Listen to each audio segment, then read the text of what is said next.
The waiter's hand trembled slightly as he held the leather folder.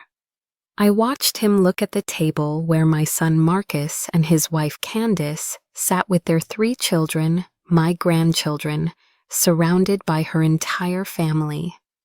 23 people total. They'd just finished a celebration dinner that looked like something out of a magazine. Then the waiter's eyes moved to me, sitting alone on a fold-out chair they'd placed near the kitchen entrance, right next to where staff emptied trash bins. "Ma'am," the waiter said quietly, approaching me with obvious discomfort. "The bill for the celebration table, not my table," I said simply, my voice steady. I took a sip of the water I'd poured myself from the pitcher a busboy had left nearby. "Not my bill." His eyes went wide. "But ma'am, the reservation was under your name, Mrs. Lorraine Thompson. Your credit card is on file." I smiled then, not a happy smile, the kind of smile that comes when you've finally seen the truth clearly after years of being blind. "I suggest you speak with my son Marcus, the tall one at the head of the table. He organized this whole evening." The waiter looked back at the celebration table, then at me, then at the bill in his hands. I could see the total from where I sat, $22,500. They'd ordered everything: lobster, the most expensive steaks, bottles of wine I couldn't even pronounce, champagne that cost more per bottle than my first car, and I'd been given a fold-out chair by the trash. Before we continue, please drop a comment if you've ever experienced something like this. We'd love to hear your story and subscribe to the channel to help us grow. Let me tell you how I ended up there. My name is Lorraine Thompson, and I'm 65 years old. I worked for 37 years as a registered nurse, doing double shifts, holidays, weekends. I sacrificed everything to give my son Marcus the life I never had. His father left when Marcus was 2, and it was just us against the world. I put Marcus through college, paid every penny. When he wanted to go to business school, I took out a second mortgage on my house. When he married Candace 8 years ago, I paid for the entire wedding, $40,000. I wanted him to be happy. When they had their first baby, Kayla, I was in the delivery room. I held my grandbaby and cried tears of joy. I thought, this is what it was all for. This is my reward for all those hard years. I helped them buy their first house. Co-signed the loan because their credit wasn't good enough. Gave them the down payment. $50,000 from my retirement savings. When their second child came, Isaiah, I retired early to help with childcare. Candace said it made more sense than paying for daycare. I agreed. I wanted to spend time with my grandbabies. For 6 years, I watched those children 5 days a week, sometimes 6. Sometimes overnight when Marcus and Candace wanted date nights. I cooked, cleaned, did their laundry. I told myself I was helping family. Their third child, Justice, came 3 years ago. By then, I was watching the kids full-time while Candace pursued what she called her wellness influencer career. She'd post videos of herself doing yoga, talking about self-care and meditation, while I raised her children. Marcus's business was doing well. He'd started a consulting company, and money was flowing. They bought a bigger house, new cars, took vacations to Dubai, to Paris, to Bali, always posting pictures of their perfect life. I was never invited on those trips. They said I needed to stay home to watch the house. And the dog. They got a dog too, Last year, something changed. Candace's mother, Beverly, started coming around more. She'd never paid much attention to Marcus and Candace before, but when the money started showing, suddenly she was super involved. Her whole family was. Candace's 3 sisters, her brother, her aunts, and uncles. They all became Marcus and Candace's best friends. And slowly, I got pushed to the side. It started small. They stopped inviting me to Sunday dinners, said they were doing immediate family-only nights. When I asked if I was immediate family, Candace laughed. "You know what I mean, Lorraine. Marcus needs time with his wife and kids." She'd stopped calling me Mom 2 years ago, just started using my first name, like we were peers, like I wasn't the mother who raised the man she married. The kids started calling me Miss Lorraine instead of Grandma. Candace said it was more modern. I still watched them every day. But now when I arrived, Candace would leave me a list of chores. Deep clean the bathrooms, organize the garage, meal prep for the week, on top of watching 3 children under age 8. I told myself it was temporary, that I was being sensitive, that family helps family. Then Marcus's birthday came around, his 40th. Candace planned a huge party, rented out a private venue, 200 people. I spent 3 days cooking his favorite foods. His favorite cake that I'd made for every birthday of his life. German chocolate from scratch with the coconut pecan frosting he loved. The day of the party, I arrived at the venue with all the food. Candace met me at the service entrance. "Oh, Lorraine," she said, looking at the dishes in my hands. "We actually hired a catering company. Professional, you know, for the aesthetic." "But Marcus loves my cooking," I said. "This is his favorite cake." "Yeah, but we're doing this upscale thing. The caterer is really exclusive. We can't just have homemade stuff mixed in. It'll mess up the vibe." She saw my face and softened slightly. "Tell you what, put that in the kitchen for the staff to eat. I'm sure they'll appreciate it." I stood there holding food I'd spent 3 days making, being told to give it to the staff. "Can I at least give Marcus a piece of his birthday cake?" I asked quietly. "We'll see," Candace said. "He's going to be so busy with guests. Oh, and Lorraine, you should probably head out before people start arriving. We're doing a really specific color scheme and dress code. Emerald and gold, very elegant. And I see you're wearing that." I looked down at my dress, a nice navy blue dress I'd bought special for the occasion. "This was expensive," I said. "I'm sure it was," Candace said in that tone that said for someone like you. "But this party is going to be photographed for my social media.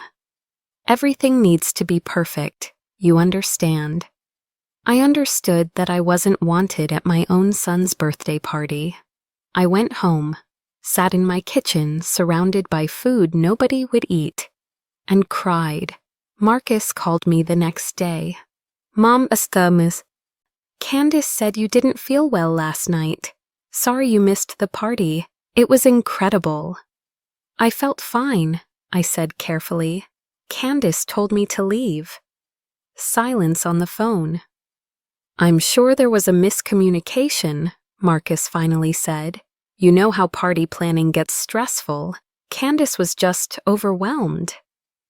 "Marcus, she told me my dress wasn't good enough." "Mom, don't start drama, please. My birthday was perfect. Can we just enjoy that?" That's when I knew.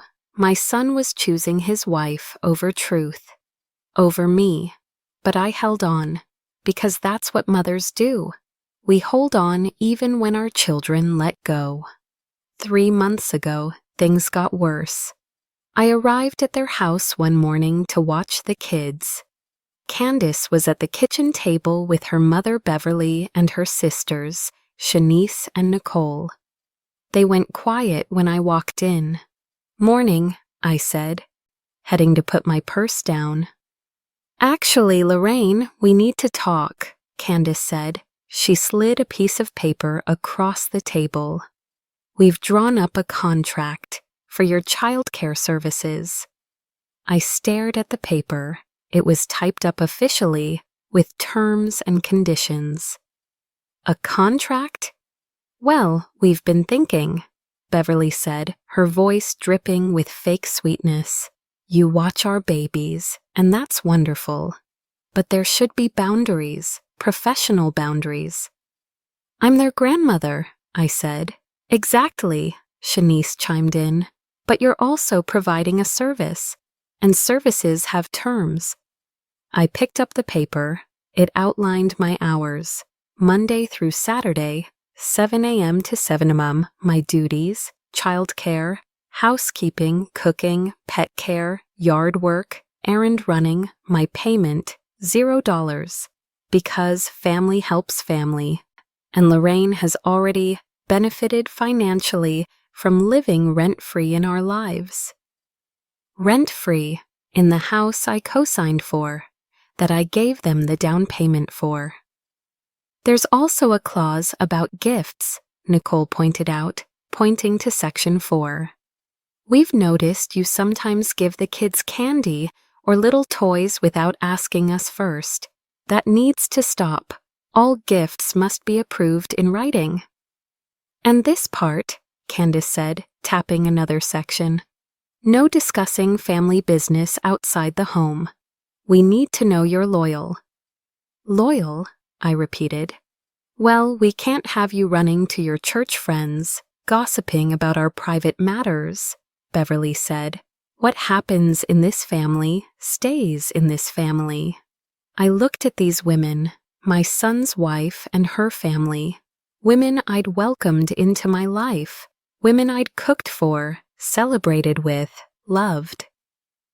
"And if I don't sign?" I asked.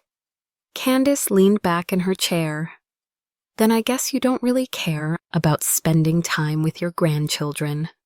There it was, the threat: sign away my dignity or lose my grandchildren. I picked up a pen. My hand shook. I started to sign, then I stopped. Something in me broke, or maybe something finally healed. 37 years of nursing had taught me something important. You can't save someone who doesn't want to be saved. And you can't love someone into loving you back. "No," I said quietly. "What?" Candace's eyes narrowed. "No, I won't sign this." I put the pen down. "I love my grandchildren, but I won't be disrespected in exchange for that love." "Then you're choosing not to see them," Beverly said smugly. "No, you're choosing to use them as weapons. That's your choice, your sin, not mine." I walked out, got in my car, drove home. For 2 weeks, I heard nothing. No calls, no texts. It was like I'd never existed. Then Marcus called. "Mom, what did you do? Candace is really hurt. She was trying to help you understand boundaries, and you threw it in her face." "Marcus, did you read that contract?" I heard about it. Look, maybe it was worded a little harsh, but the concept is sound. We need clear expectations. The contract said I work 12 hours a day, 6 days a week, for free, while doing all your housework. That's not a grandmother, Marcus. That's a slave. Don't be dramatic. I raised you better than this. You raised me to value family, which apparently you don't anymore. That hurt worse than anything Candace had done. My own son, the boy I'd sacrificed everything for. Telling me I didn't value family. "I need some time," I said, and hung up. I spent those weeks doing something I should have done years ago. I prayed, Really prayed. Not the quick prayers I'd been sending up while cooking or cleaning or watching kids, but deep on my knees crying out to God prayers. And God answered, not with words, but with clarity. I saw my bank statements, how much I'd given, how much I'd sacrificed. I wasn't poor, but I'd made myself financially vulnerable for people who saw me as a servant. I saw my calendar, 6 years of my life spent raising someone else's children while they lived like they had no responsibilities. I saw my phone, no calls except from Marcus and Candace to some not demanding things. No calls from friends because I'd let all my friendships die to be available for babysitting. I saw my face in the mirror. When had I gotten so tired, so small, so invisible? I made a decision. I was going to take my life back. I called my friend Diane from nursing school. We'd been close once, before I let everything revolve around Marcus. "Lorraine!" she screamed when she heard my voice. "Girl, where have you been?" We talked for 3 hours. I told her everything. She listened, and then she said something that changed everything. "Honey, you know I work with an estate attorney now. You need to come see him. Protect yourself." The next week, I sat in Attorney Jerome Mitchell's office. He was a brother in his 50s, sharp suit, sharper mind. I told him about the co-signed house, the money I'd given, the contract they'd tried to make me sign. He leaned back in his chair. "Mrs. Thompson, let me be clear. You are what we call a financial victim of family exploitation. It's more common than you think. I just wanted to help my son. And that's beautiful, but help isn't supposed to leave you broken." He pulled out some papers. "Here's what we're going to do." 2 weeks later, Marcus called. "Mom, we're having a family celebration dinner. For my promotion, Candace planned this whole thing at this fancy restaurant. She actually put the reservation under your name on your credit card on file there. We figured it was time to include you again. Show you we still care." My heart wanted to believe it, wanted to believe they'd changed. "When?" I asked. "Friday night, 7 p.m. Maestro's. Wear something nice. Candace said the whole family's coming." Friday came. I put on my best dress, emerald green, did my hair, put on the pearl earrings my mother gave me before she died. I arrived at Maestro's at 6:55 p.m. The restaurant was beautiful, elegant, expensive. The hostess smiled. "Thompson party?" "Yes." "Right this way." She led me through the restaurant. I saw the table, large, beautiful, set for 23 people. Marcus and Candace were already there with the kids. Beverly, Shanice, Nicholas, Candace's brother Devin. Aunts, uncles, cousins I barely knew. They all looked up when I approached. Candace stood up, and I thought she was going to hug me. Instead, she smirked. "Sorry," she said loudly enough for nearby tables to hear. "This table's for family only." She pointed to a fold-out chair near the kitchen entrance, next to where staff rolled trash carts. "Your seat is over there." The entire table erupted in laughter. Beverly actually wiped tears from her eyes. The kids looked confused, but they laughed too because the adults were laughing. Marcus didn't laugh, but he didn't stop it either. He just looked down at his menu. I stood there for a moment, every eye in the restaurant on me. The humiliation was designed to break me, to show me my place. Instead, I smiled. "Thank you for clarifying," I said calmly. I walked to that fold-out chair and sat down. dignified, head high.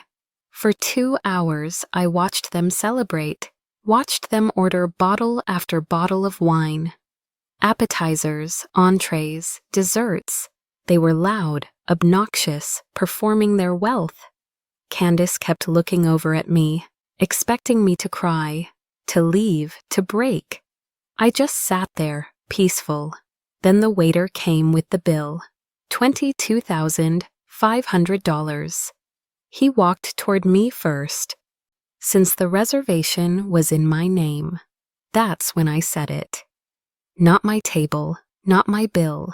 The waiter's face went white. He looked at Marcus. Candace's smile finally fell. "Mom, don't be ridiculous," Marcus said, his voice tight. "We can discuss your behavior later, but right now, just pay the bill."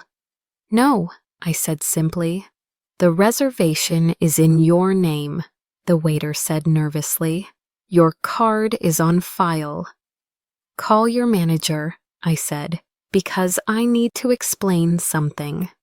The manager came, a tall white man in an expensive suit. He looked annoyed until I spoke. "Sir, I made a reservation at this restaurant 2 weeks ago," I said clearly. "That reservation was for one person, me. I was told this was a celebration dinner. When I arrived, I was told I wasn't family and was seated here, away from that table. I have not ordered anything. I have not eaten anything. I am not responsible for that table's bill." The manager looked at Marcus. "Sir, is this true?" "She's my mother," Marcus said, like that explained everything. "She's just being dramatic. Obviously, she's paying. She always pays." "Actually," I said, reaching into my purse, "I have something to show you." I pulled out my phone and played a recording. My voice, "Marcus, what exactly is this dinner?" Marcus's voice, "A celebration. Candace planned it. She'll handle everything. Just show up." My voice, "And who's paying?" Marcus's voice, "It's handled, Mom. Don't worry about it." The recording had more. Me specifically asking if they expected me to pay.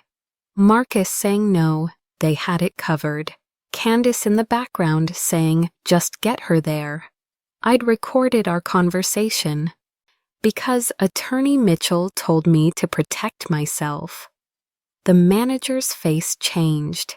"Sir, it appears there's been a misunderstanding.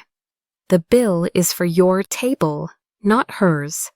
"She made the reservation," Candace screeched, standing up. "Under fraudulent pretenses, apparently," the manager said coldly. "You'll need to settle your table's bill." Marcus pulled out his wallet, then stopped. I don't have my business card."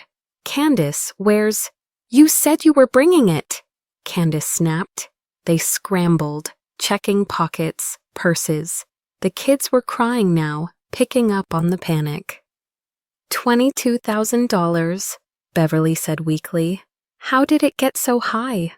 "You ordered the Chateau Margaux," the waiter said. 3 bottles, at $4,000 each. The table went silent. "Someone has to pay," the manager said. "Or I'm calling the police." That's when Candace turned to me, tears running down her face. Real tears now, desperate tears. "Please, Lorraine, please. We made a mistake. We'll apologize. We'll make it right. Just please pay the bill. We'll pay you back." I stood up from my fold-out chair, picked up my purse. "You're right," I said. "You did make a mistake. You made a lot of them." I looked at Marcus, my son, my baby, the boy I'd given everything to. "I loved you more than my own life," I said. "I gave you everything, and you let her turn you into this, someone who humiliates his own mother for sport. Mom, I hope the life you chose is worth what you lost today." I turned to the manager. I'd like to speak to the police when they arrive. I believe I'm a victim of credit card fraud. These people used my name and credit card information without my permission to run up a fraudulent bill. No, Candace screamed. You can't. We'll go to jail. You should have thought about that, I said, before you tried to make me pay for my own humiliation. I walked out of that restaurant with my head high. Behind me, I heard chaos, crying, shouting, the manager on the phone. I got in my car, drove home, and for the first time in years, I felt free. But the story was far from over, because when I got home, there was an envelope taped to my door, a legal envelope, from Marcus and Candace's attorney. They were suing me for grandparent alienation, emotional distress, and breach of verbal contract. They wanted $750,000. I stood on my porch, holding that envelope, my hands shaking. $750,000. They wanted to destroy me completely. I went inside and called Attorney Mitchell. It was 10 p.m., but he'd given me his cell number for emergencies. Lorraine? He answered on the second ring. What happened? I told him everything. The dinner, the bill, the scene at the restaurant, the lawsuit taped to my door. Bring me that lawsuit first thing Monday morning, he said. And Lorraine, breathe. This is what we prepared for. Monday morning, I sat in Attorney Mitchell's office. He read through the lawsuit, his jaw getting tighter with each page.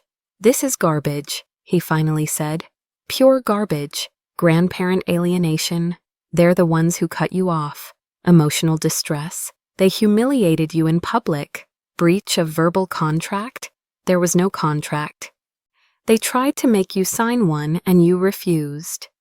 But can they do this? I asked. Can they really sue me? Anyone can sue anyone for anything. Doesn't mean they'll win. He leaned forward. But here's what concerns me. This lawsuit isn't about money. They don't think they'll win.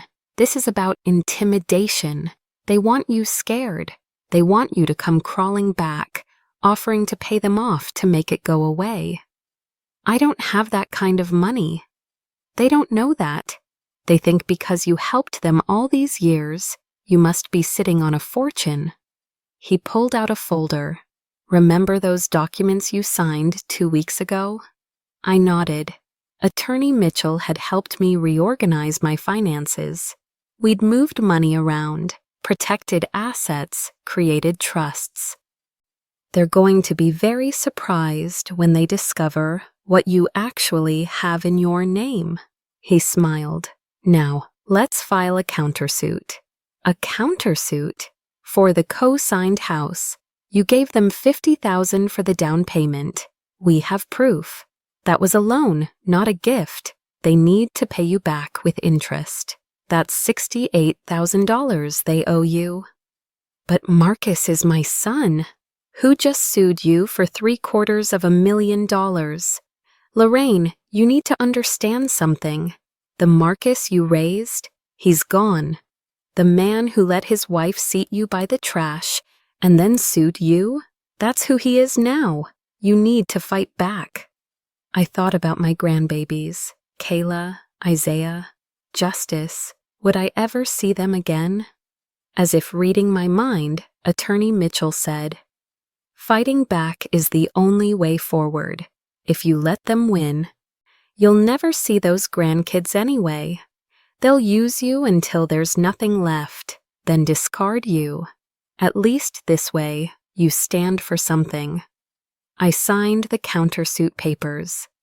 That night, I couldn't sleep. I kept thinking about baby Marcus, the little boy who used to climb in my bed during thunderstorms, who called me his superhero, who said he'd buy me a castle when he grew up.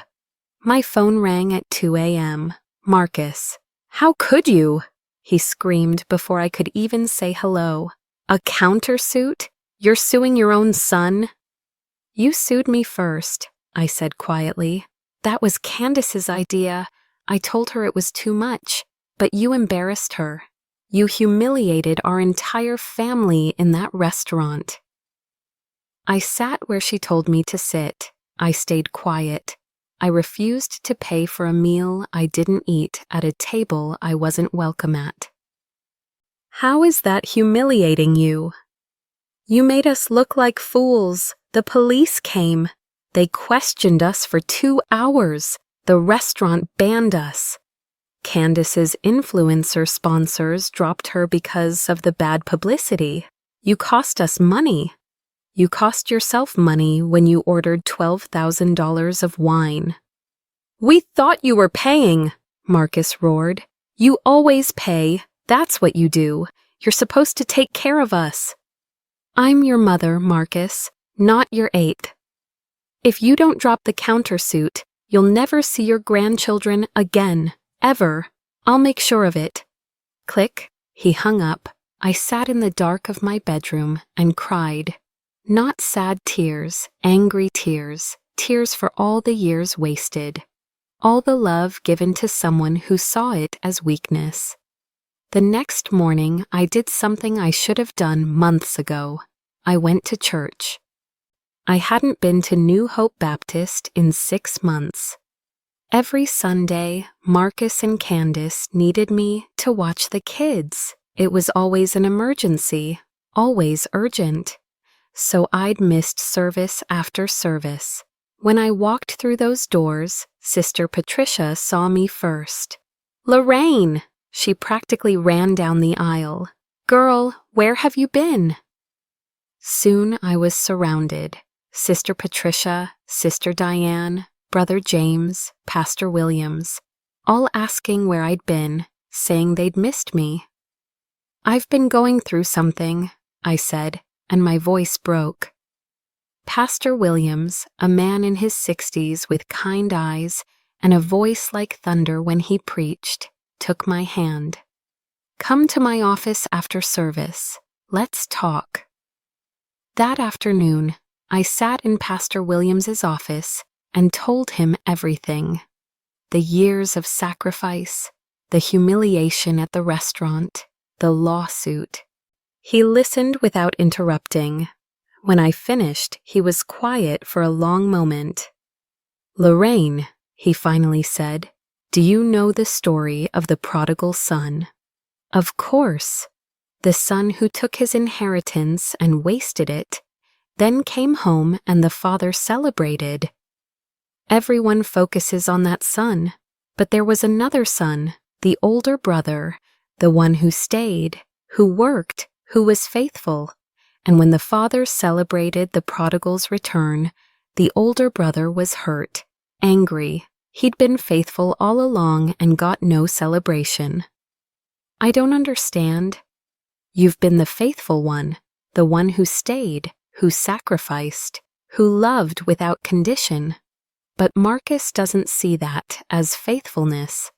He sees it as obligation, something he's owed. Pastor Williams leaned forward. The father in the parable loved both sons. But he didn't force the prodigal to stay gone, and he didn't force the faithful one to celebrate. He let them choose. You have to let Marcus choose. He's choosing to destroy me. Then you choose to protect yourself. That's not unloving, that's wisdom. He pulled out his wallet and handed me a business card. This is my nephew, Travis Williams. He's a private investigator. I think you need to know some things. About Marcus? About Candace, and her family. Because something doesn't sit right with me about all this. I took the card. 2 days later, I met Travis Williams at a coffee shop. He was young, maybe 35, with sharp eyes and a quiet way of moving that said he noticed everything. Uncle Jerome told me about your situation, he said. I realized then that Attorney Jerome Mitchell and Pastor Williams must have talked. I did some preliminary research. You want the good news or bad news first? Bad news. Candace and her family have done this before. Not exactly like this, but similar patterns. Her sister Shanice married a man named David Chen 5 years ago. Wealthy guy, tech money. Within 3 years, they'd isolated him from his family, convinced him to put everything in Shanice's name, then divorced him. He ended up with nothing. My stomach turned. And the good news? The good news is they got sloppy with you. They're so confident they didn't cover their tracks well. He pulled out a folder. Candace's wellness influencer career? She's been doing sponsored posts for companies that don't exist. Fake businesses set up by her brother Devin. They're running a money laundering scheme, small time but illegal. Why are you telling me this? Because you need leverage. They sued you to scare you. You need to scare them back. He slid the folder across the table. Everything's in here. Bank records, screenshots, business registration documents. All legally obtained, all admissible in court. I looked at the folder. If I use this, Marcus goes down too. He's married to her. If she gets arrested, then that's his choice. He chose to marry her. He chose to let her treat you like this. He chose to sue you. Travis's voice was gentle but firm. Mrs. Thompson, you can't save people from their own choices. I took the folder home, spent 3 days reading through everything. The fake companies, the money moving between accounts. The sponsored posts claiming to be from legitimate businesses. It was all there. And Marcus had to know. Some of the money went through his business accounts. My son wasn't just complicit, he was involved. The preliminary hearing for the lawsuit was scheduled for 3 weeks later. Attorney Mitchell filed motions, gathered evidence, prepared our defense. The night before the hearing, Candace showed up at my house. I opened the door and found her standing there alone. No Marcus, no kids, just her, wearing jeans and a hoodie, looking smaller than I'd ever seen her. "Can I come in?" she asked.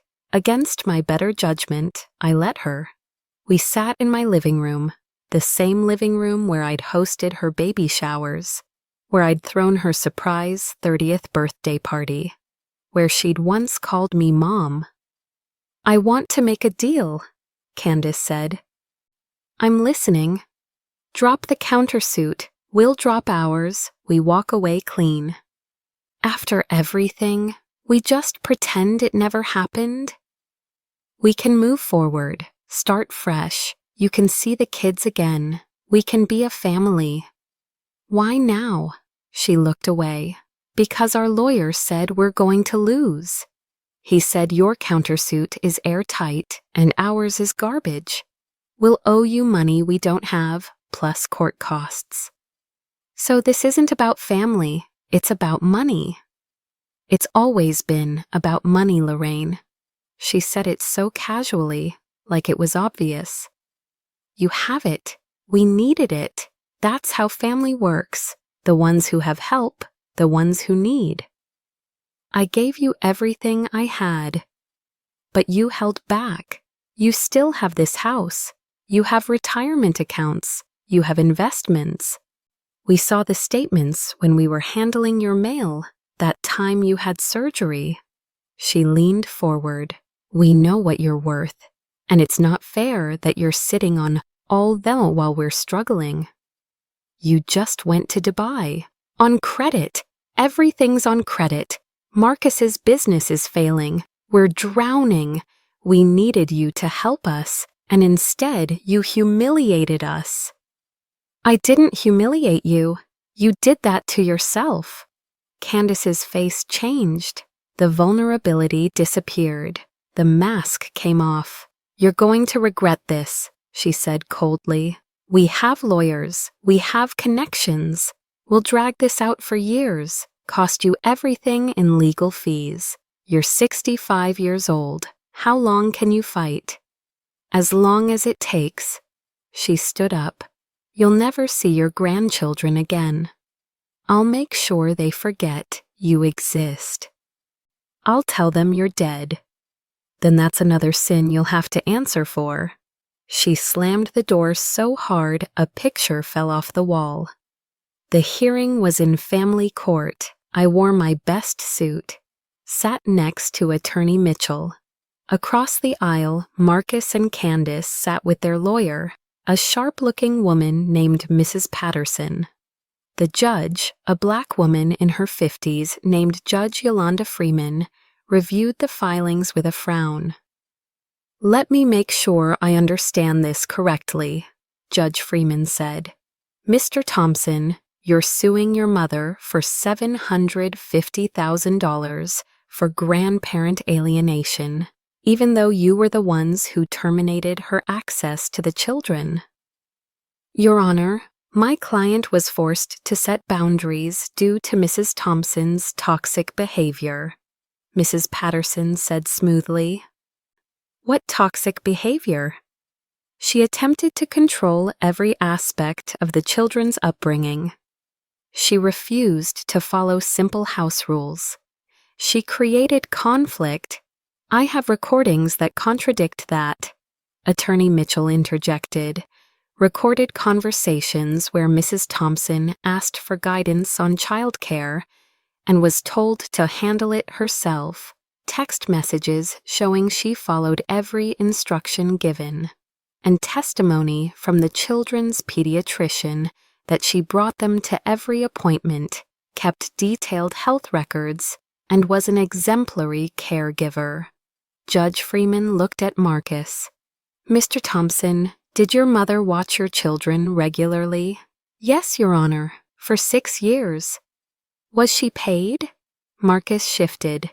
We provided for her in other ways, such as family dinners, inclusion in family events. Love. Love isn't payment for 60 hours a week of childcare, Judge Freeman said dryly. Mrs. Thompson, you're countersuing for repayment of the house down payment? Yes, Your Honor, $50,000 given as a loan. Do you have proof it was a loan? Attorney Mitchell handed over documents. Written agreement, signed by both parties, notarized. I saw Marcus's face go pale. He didn't know about the agreement. I'd had it drawn up right after I gave them the money, but they'd been so excited about the house, they'd signed without reading. Your Honor, my clients dispute that Mrs. Patterson started. Your client's signatures are right here, Judge Freeman interrupted. Notarized, legal. This was a loan with a 10-year repayment term at 2% interest. They're in default. Candace leaned over and whispered something harsh to Marcus. He looked like he might be sick. Here's my ruling, Judge Freeman said. The lawsuit against Mrs. Thompson is dismissed with prejudice. It's frivolous, vindictive, and frankly offensive. The countersuit will proceed to trial. Marin Mrs. Thompson, you have 30 days to begin repayment negotiations or face full litigation. The gavel came down. Marcus and Candace stood frozen. Mrs. Patterson whispered urgently to them, but they weren't listening. As we walked out of the courtroom, Marcus grabbed my arm. Mom, please, we can work this out. We don't have $68,000. The business is failing. We're behind on the mortgage. We'll lose everything. I looked at my son, really looked at him, saw the desperation, the fear. And I saw something else. The same look he used to give me when he was 7 years old and broke my favorite lamp. The look that said he was sorry, but only because he got caught. You should have thought about that, I said quietly, before you let your wife put me on a fold-out chair by the trash. I walked away. Attorney Mitchell was waiting by his car. You did good in there. I don't feel good. I feel like I just kicked my son while he was down. No, you let him experience consequences, maybe for the first time in his life. He pulled out another envelope. Now comes the interesting part. What's that? Based on the information Travis Williams gathered, I filed a complaint with the state attorney's office about the fake businesses and money laundering. They're opening an investigation. My heart stopped. Marcus will be investigated? If he's involved, yes. If he's innocent, he has nothing to worry about. Attorney Mitchell's face was serious. Lorraine, I know he's your son, but would you rather he continue breaking the law until he ends up in real prison, or face consequences now while they're still manageable? I didn't answer, couldn't answer. That night, I sat in my living room alone. My phone was blowing up. Text messages from Marcus, from Candace, from her family, all of them cursing me out, calling me evil, saying I destroyed the family. Then one text came through that made me stop breathing. From Marcus, Mom, the state police just showed up at our house with a warrant. They're seizing business records. Candace is losing her mind. What did you do? What did you do? Before I could respond, another text. They're arresting Devin, Candace's brother, for fraud. She's screaming that this is your fault, that you sicked the cops on us. Mom, they're asking about me. They're asking if I knew about the fake companies. I sat there holding my phone, watching my son's life implode in real time via text message. Then my doorbell rang. I opened it to find 2 police detectives. Mrs. Lorraine Thompson, the first one asked. Yes? We need to ask you some questions about your son, Marcus Thompson, and your daughter-in-law, Candace Thompson. May we come in? I let them in. For 2 hours, they asked me questions. What did I know about Marcus's business? Had I ever seen Candace doing sponsored posts? Did I know about the fake companies? Had I ever been asked to participate in anything that seemed illegal? I told them the truth, everything I knew, everything I'd learned. When they left, they gave me a card. If you think of anything else, call us. And Mrs. Thompson, you might want to get a lawyer. Not for you. You're not in trouble. But there's going to be fallout, and your family isn't going to take this well. After they left, I called Attorney Mitchell.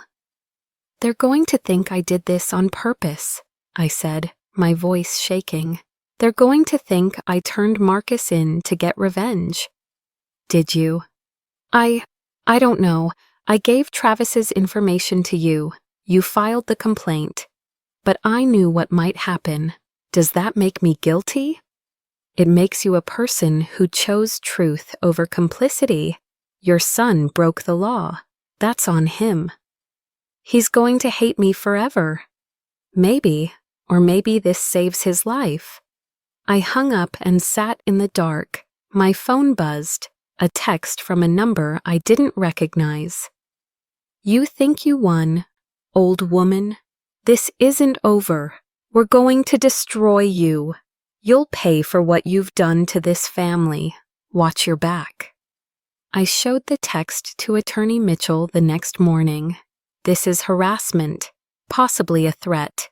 We're filing for a restraining order. He looked at me seriously.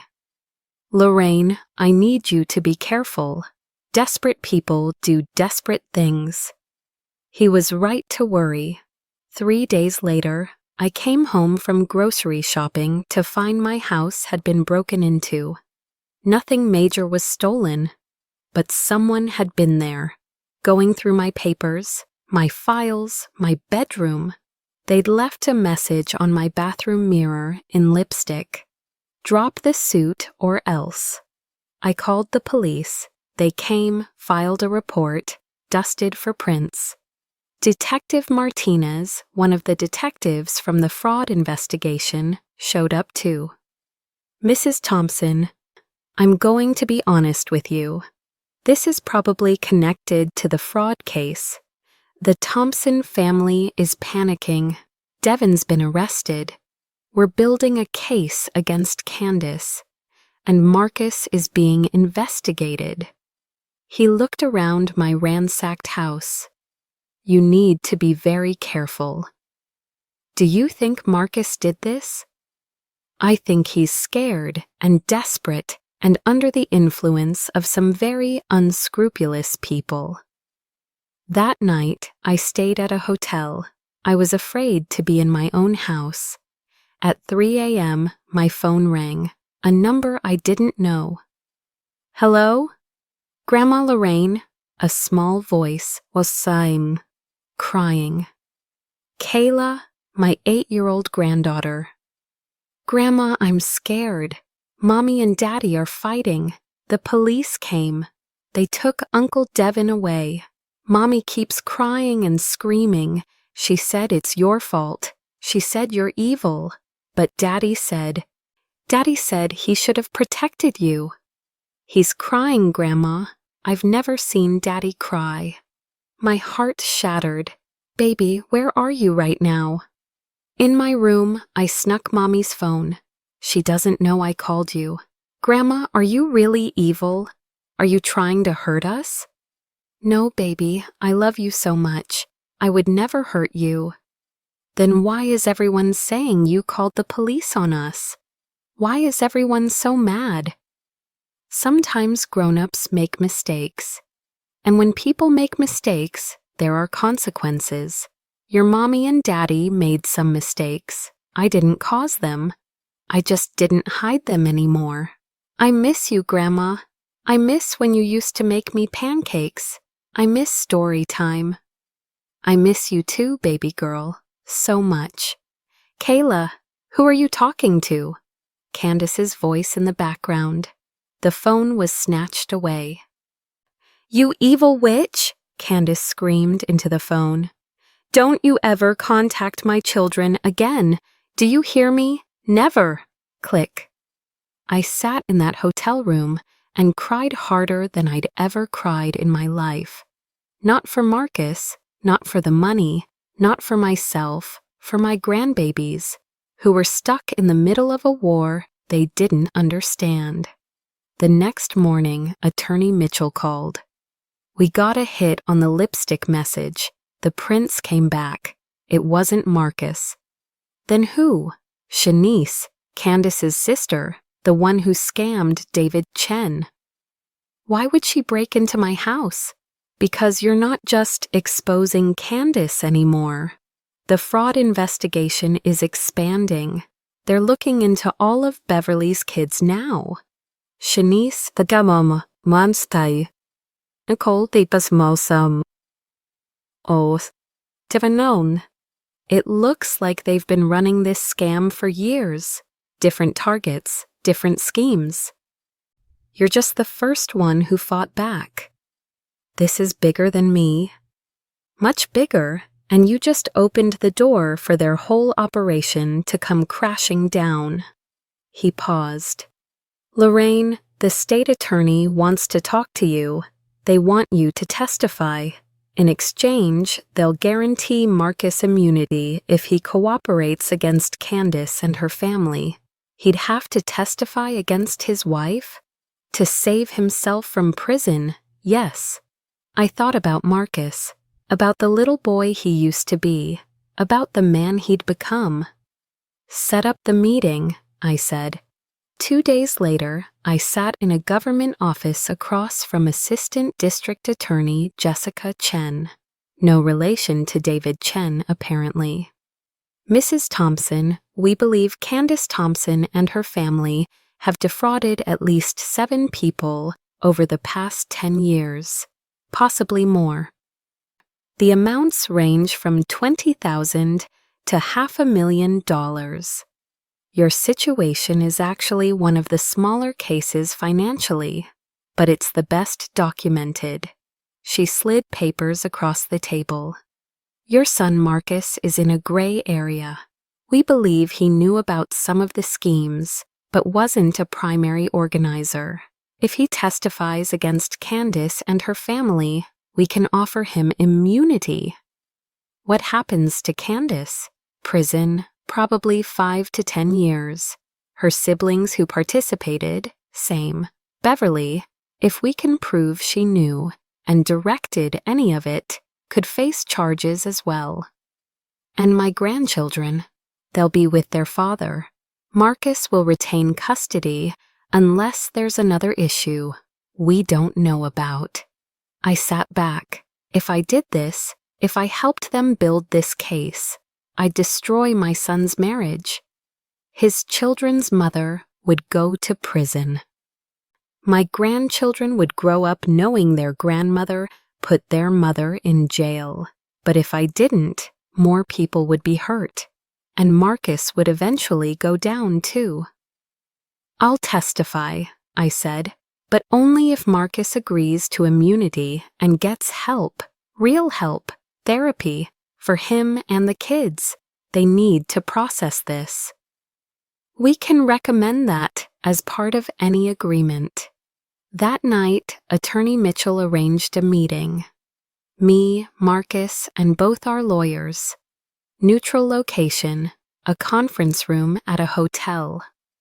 When Marcus walked in, he looked like he'd aged 10 years. His eyes were hollow. He'd lost weight. We sat across from each other, strangers who used to be family.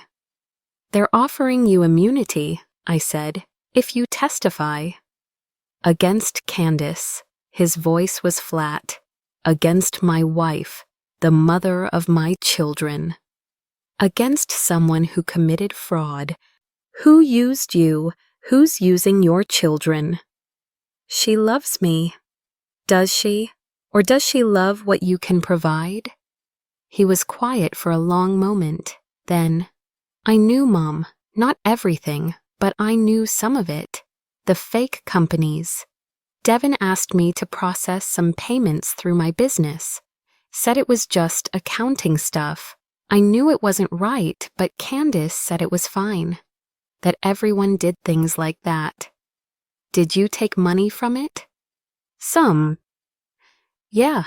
When business was slow, they'd help us out. I thought it was family helping family. He laughed bitterly. Sounds familiar, right?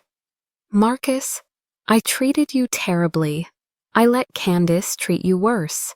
I sat there and watched her humiliate you, and I did nothing. What kind of man does that to his mother?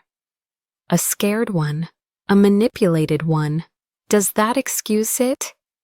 No. But it explains it. He looked up at me with tears in his eyes. If I testify, the kids lose their mother. They already lost their grandmother because of me. Now they lose their mother too.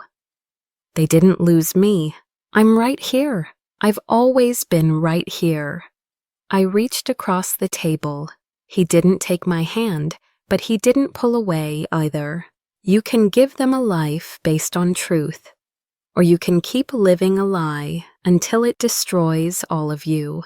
Choose, Marcus. For once in your life, choose right. He sat there crying silently for 5 minutes. Then he looked at his lawyer. Set up the meeting with the DA. I'll testify. I'll tell them everything. The relief in that moment was overwhelming. My son was going to face the truth. It would hurt. It would be hard. But at least it would be real. We left the meeting separately. I went to my car. That's when I saw her, Candace, standing next to my car, and she had a gun. Get away from my car, I said, my voice steadier than I felt. Candace's hand shook. The gun shook with it. Her eyes were wild, red from crying, makeup smeared down her face. You destroyed everything, she said. Everything. Devin's in jail. Marcus is turning on me. My sponsors are gone. My family is falling apart. Because of you. Because of choices you made, I said carefully, not moving. Put the gun down, Candace. You were supposed to just keep paying, keep helping. That's what mothers do. They sacrifice for their children's families. She was screaming now, drawing attention. People in the parking lot were stopping, staring. I'm not your mother. You made that very clear. You're right. You're not my mother. My mother would do anything for me. She'd lie for me. She'd protect me. But you destroyed me to save yourself. I saved myself from being destroyed by you. She raised the gun higher, pointing it at my chest. Her finger moved toward the trigger. Then a voice cut through the tension. Candace Thompson, put the weapon down, now. Detective Martinez stepped out from behind a car, his own weapon drawn. 2 uniformed officers appeared from different angles. We've been watching you, Martinez said calmly. We got a tip you might try something. Put the gun down and step away from Mrs. Thompson. Candace looked around wildly, trapped. Then she looked at me. This is your fault, she whispered. All of it. No, I said. It's yours. She dropped the gun and collapsed to her knees, sobbing. The officers moved in, handcuffing her, reading her rights. She didn't resist. Just kept crying, kept saying, I'm sorry, I'm sorry, I'm sorry. I didn't know if she was apologizing to me or to herself. Detective Martinez walked me to his car. Are you okay? I don't know what I am anymore. For what it's worth, you did the right thing. She was spiraling. This was going to end badly one way or another. At least now nobody got hurt. Marcus, I said suddenly. Someone needs to tell Marcus, and the children need someone already on it. Social services is heading to the house now. Marcus is being notified. The kids will be okay. I sat in the back of the police car, giving my statement, watching Candace being loaded into another vehicle. This woman who'd been my daughter-in-law for 8 years, who I'd welcomed into my family, who'd given me 3 beautiful grandchildren, who'd just pointed a gun at my chest. The trial happened faster than I expected.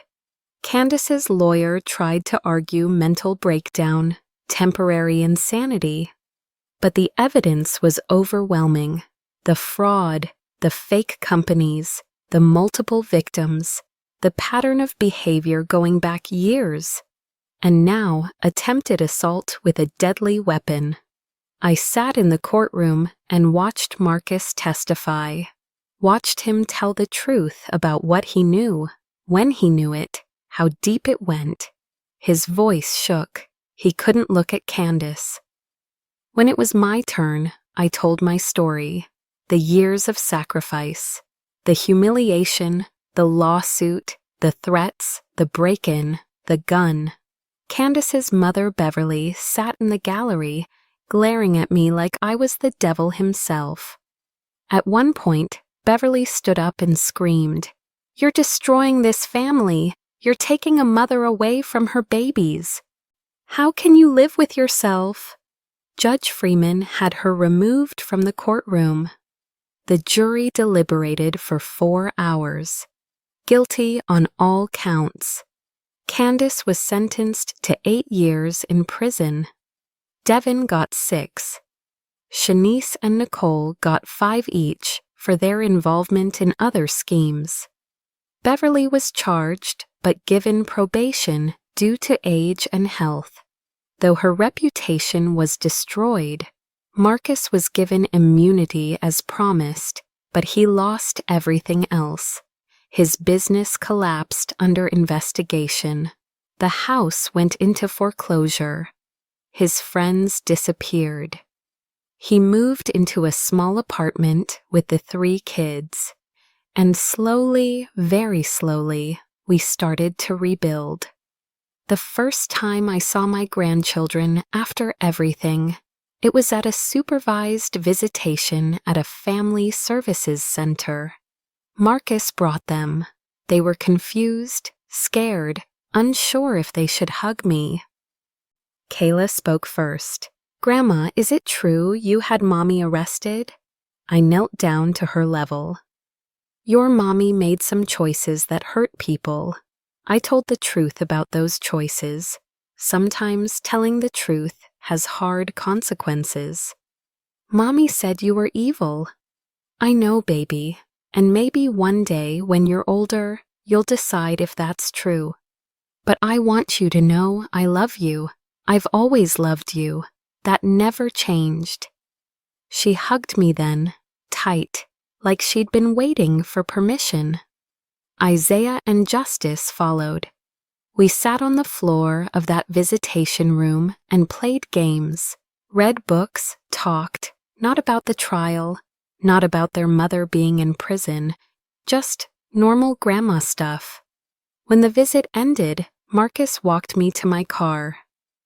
"Thank you," he said quietly, "for still showing up, for still wanting to see them. They're my grandchildren. Nothing changes that. I don't know how to do this, Mom. How to raise 3 kids alone. How to explain where their mother is. How to pay for therapy they're going to need. How to—" He stopped, his voice breaking. "How to live with what I let happen. One day at a time, with help, with truth, with love. I don't deserve your help. No, you don't. But I'm your mother, and some things don't change." Over the next year, things slowly got better. Marcus got a job, not fancy, not high-paying, but honest work. He enrolled the kids in therapy, enrolled himself too. We did family therapy together, working through the damage, the betrayal, the hurt. It wasn't easy. There were setbacks.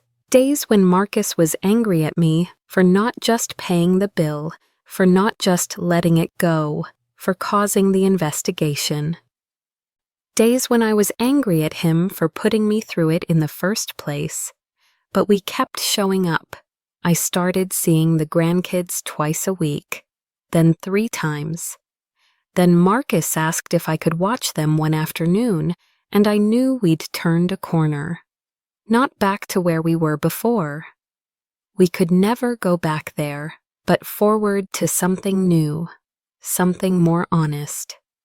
6 months after the trial, I received a letter from David Chen, the man Candace's sister Shanice had scammed. "Mrs. Thompson, I read about your case in the news. I wanted to reach out and thank you. For 8 years, I thought I was the only one. I thought I was stupid for falling for their schemes. When you fought back and exposed them, it gave me permission to come forward too. The state is helping me recover some of what I lost. More importantly, they validated that I was a victim, not a fool. You saved me in ways you'll never fully understand. Thank you for being brave enough to fight back." I cried reading that letter because I realized something. This wasn't just about me and Marcus. It was about breaking a cycle, about standing up to abuse, about refusing to be complicit in wrongdoing even when it cost me everything. Other victims started coming forward. A woman named Patricia, who Beverly's family Poisday had scammed out of her inheritance, an elderly couple who'd been convinced to invest in one of Devon's fake businesses, a young man who dated Nicole and been financially drained. 7 victims total, all of them finding their voices because I'd found mine. The countersuit for the house down payment was settled. Marcus couldn't pay the full amount, So we worked out a payment plan. Small monthly payments. It would take years, but it was something. It was accountability. The restaurant, Maestro's, sent me a letter too. An apology for not catching the fraud earlier. And a gift certificate for two. For a meal where you'll be treated with the dignity you deserve. I haven't used it yet. Maybe one day. My church family rallied around me. Sister Patricia organized meals when I was too exhausted to cook. Brother James helped me install a security system after the break-in. Pastor Williams checked on me weekly, making sure I wasn't isolating myself. You know what the end of the prodigal son story is? Pastor Williams asked one Sunday after service. Everyone celebrates? That's one interpretation, but I always thought the real ending was that the father had two sons, and he loved them both. Not equally in effort, he had to work harder with one than the other, but equally in commitment. You still love Marcus, and you're teaching him what real love looks like. Not enabling, not rescuing, but holding him accountable while holding space for his redemption. Do you think he can be redeemed? I think we all can, if we're willing to do the work. Marcus was doing the work, slowly, imperfectly, but genuinely. He sold everything he didn't need, paid off debts, started attending a church near his apartment, began volunteering at a community center, teaching business skills to young people, and warning them about the traps he'd fallen into. I can't undo what I did to you, he told me one evening after I'd watched the kids. But I can make sure I don't raise my children to treat people the way I treated you. That's a start. I think about that night at the restaurant a lot. Watching you sit in that chair by yourself, everyone laughing, and I just let it happen. What kind of person does that? A person who lost his way, but you're finding it again. Because you wouldn't let me stay lost. You could have walked away completely. Let me drown, but you threw me a lifeline, even while holding me accountable for nearly drowning you. We sat in silence for a moment. Then Kayla came running in. Grandma, can you teach me how to make your German chocolate cake? Daddy said it's the best in the world. I looked at Marcus. He smiled, a real smile. I'd love to, baby girl. How about this Saturday? That Saturday, my kitchen was full again, not with obligation. Not with resentment, but with love, real love. Kayla, Isaiah, and Justice helped me bake, made a mess of flour and sugar. Laughed when Isaiah accidentally cracked an egg on his head instead of in the bowl. Fought over who got to lick the spoon. Marcus watched from the doorway, and I saw tears in his eyes. This is what I took from you, he said. Years of this, joy, family, because Candace wanted me to choose her over you, and I was too weak to say I could choose both. You can't change the past, but I can honor the future by being better, by teaching my kids better. The cake came out perfect. We lit candles for no reason except that we could, sang together, ate together, sat at my table, all of us, like family should. Later that night, after everyone left, I sat in my quiet house and thought about everything that had happened. I'd lost a daughter-in-law I'd once loved. I'd lost money. I'd lost years. I'd lost the fantasy of having a perfect, grateful son who appreciated every sacrifice. But I'd gained something more valuable. I'd gained myself back. My dignity, my boundaries, my power. I'd gained the respect of my grandchildren, who were learning that love doesn't mean accepting mistreatment. I'd gained a relationship with Marcus based on truth instead of transaction. I'd gained the knowledge that standing up for myself didn't make me selfish, it made me strong.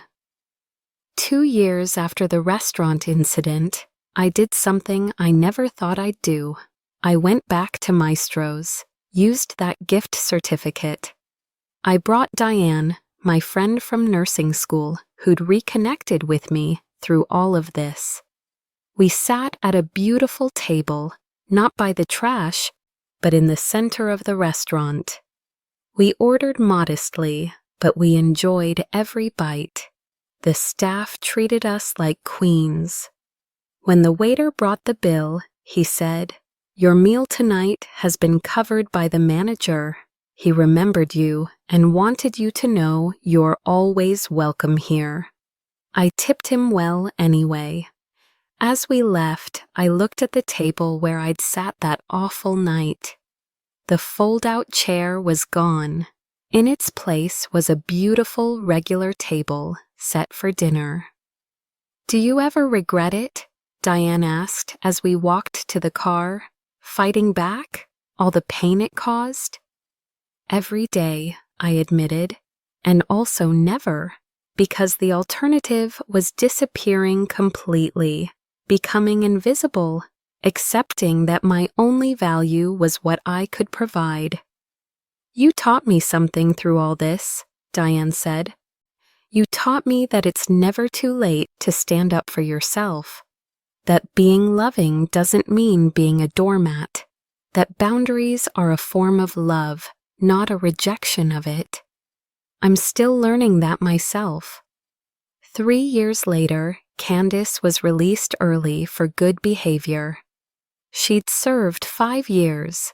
Marcus told me she wanted to see the children, that she'd written letters apologizing, that she'd done therapy in prison, that she wanted to be in their lives again. "What do you think I should do?" Marcus asked. "That's between you, Candace, and what's best for the kids. It's not my decision." "But you're their grandmother. You have a say."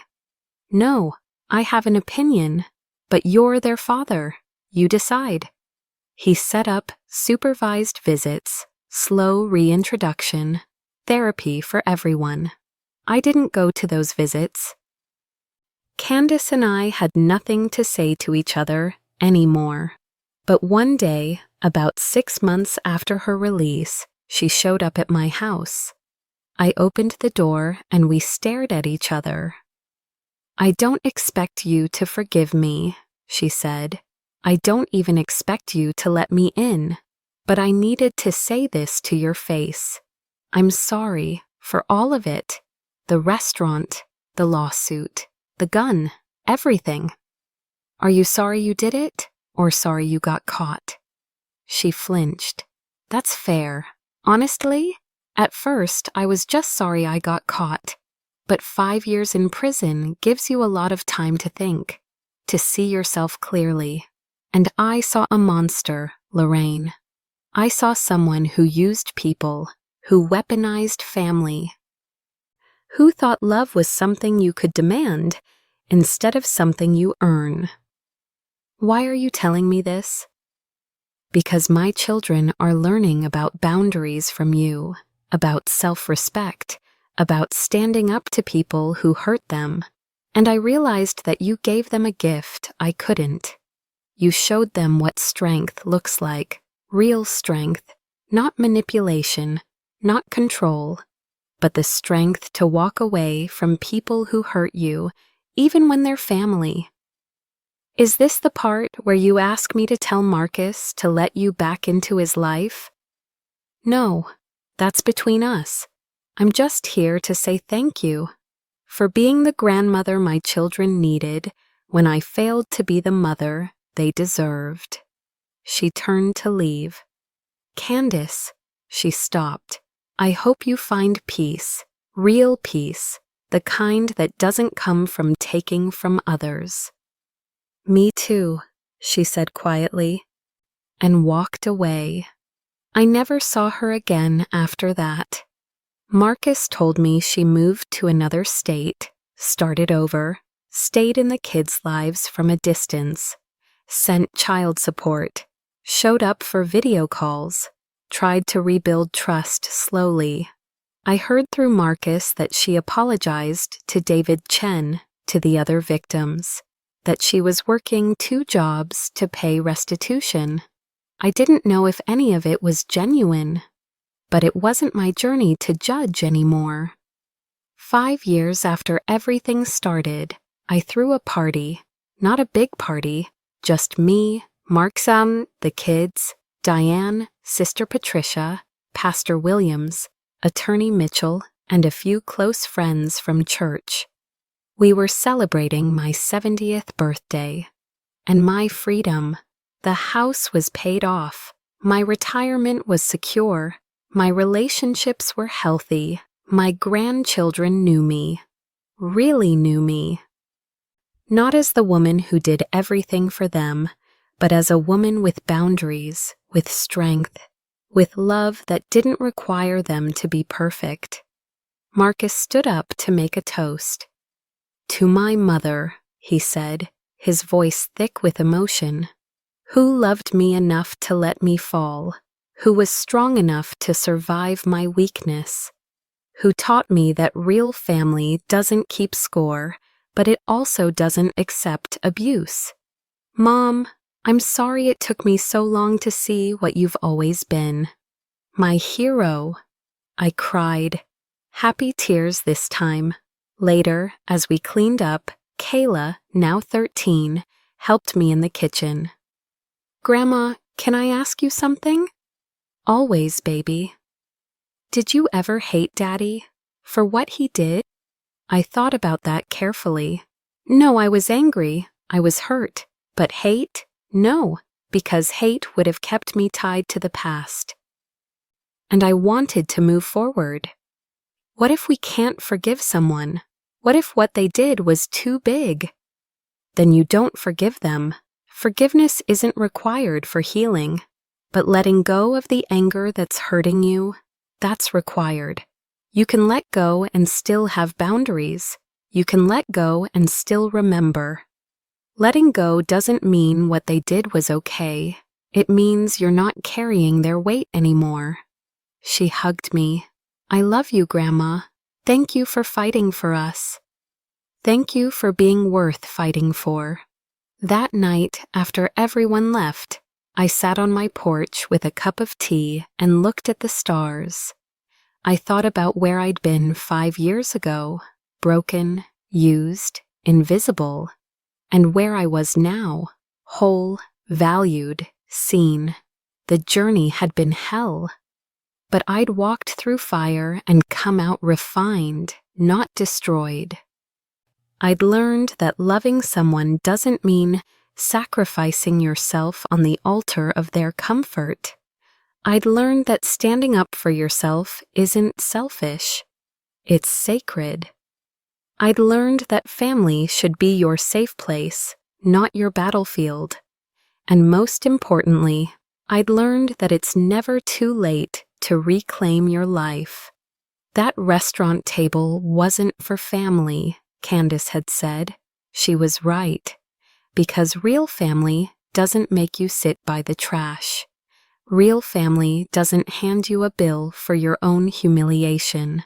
Real family doesn't sue you for refusing to be diminished. I'd spent years at the wrong table, serving people who saw me as the help, not as the heart.